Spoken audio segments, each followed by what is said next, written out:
Hello guys, welcome back to my channel. My name is Trouble, and today I'm going to be doing a review of Kengan Omega Chapter 283.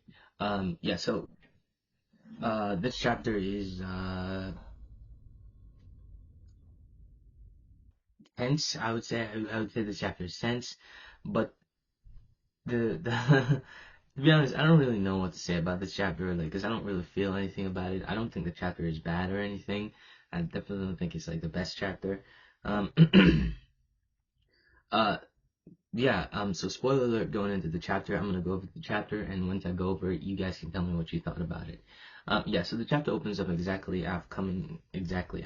of 82, which is Kona delivering the dragon shot to Long, right? But I speculated that last chapter he would block it somehow, and he did, but he didn't block it in the exact way that I thought he was gonna block it. I thought he was probably going to use Muay Thai, like his feet or something, I don't know, to block it, but the way he blocked it was, I did not see that coming. I'll be honest with you, I really did not see that coming, and he blocked it by using the Formless. Yeah, so Xiaolong can now use the Formless. This is pretty big. To be honest, I have no idea how this is gonna go. How this is going to help him going forward. It's gonna change up. It's going to change up his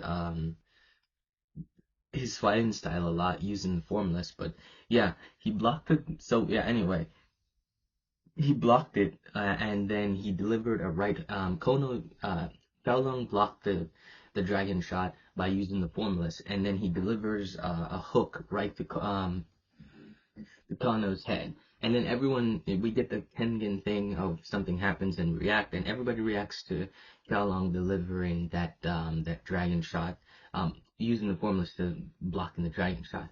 We get an overview of like the chapter tells us that both of them are heavily damaged from the fights that they previously had, but even so, both of them still fight on. And once again, we get another flashback of Xiao Long's backstory. And we learned that first king that came across him, first Rama, was the Rama's father, and he found them, and then Xiao Long joined him, and then he became their bodyguard. He became the bodyguard. Then the first Rama died, and then he started serving the son of the first Rama, and he stayed on in his bodyguard. And he said that if it wasn't for them, he would have died in squalor. He would have died as a nobody. And so this is why he has to fight, because he's their sword, and the sword can't be broken. And then we go into actually a pretty interesting exchange between them, where the two are fighting each other, are trading blows with each other. Kona delivers an elbow, and Galong delivers an uppercut, comes back in with an uppercut. And then once again we get Carlos. Carlos tells us what's going on, which is that because Kono in the last chapter, Kono sacrificed his arm to tank that God's blow to deliver the dragon shot. So he right now Kono, what he's trying to do is he's trying to avoid his fist. He's mainly using his elbow. This is why he's getting in really close to Gyalong, but Gyalong's already figured that out, and the two are really close to each other. And the chapter tells us that they aren't even dodging or trying to block; they're just going at each other, right?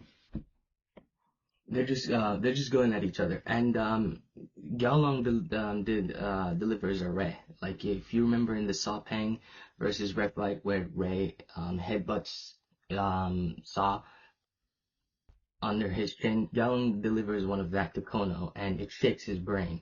And then we get a pretty the narration saying the Thai god of war, the avatar of Garuda, the sword of Rama, ran Kono through. And that's the last panel that we saw. So that's the chapter. Like I said, it's winding down. The chapter is winding down.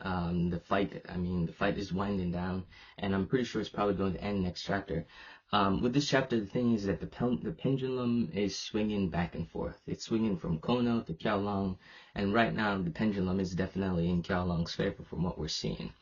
Personally speaking, I want Kono to win. I like Xiaolong, but I also like Kono. I can't, I really like him a lot more than Galong.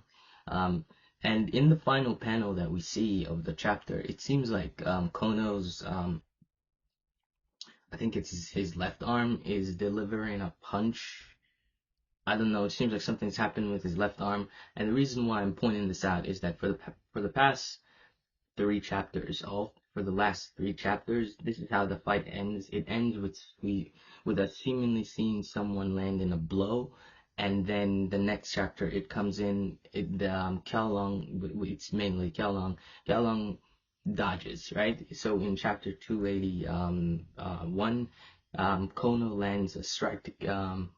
That's where the chapter ended with a strike to Kiao Long's face, but Kiao Long dodged, and then the last chapter he landed dragon shot and Kiao Long blocked it, and this chapter it seems. I mean, it definitely landed because Kono is like coughing up blood and stuff like that. But just given the history and how everything has been ending so far, uh, I don't know. We'll just have to wait to see. There's definitely going to be a reaction. So maybe he used like the formless to dodge it or something, or maybe I'm just being paranoid. I don't know.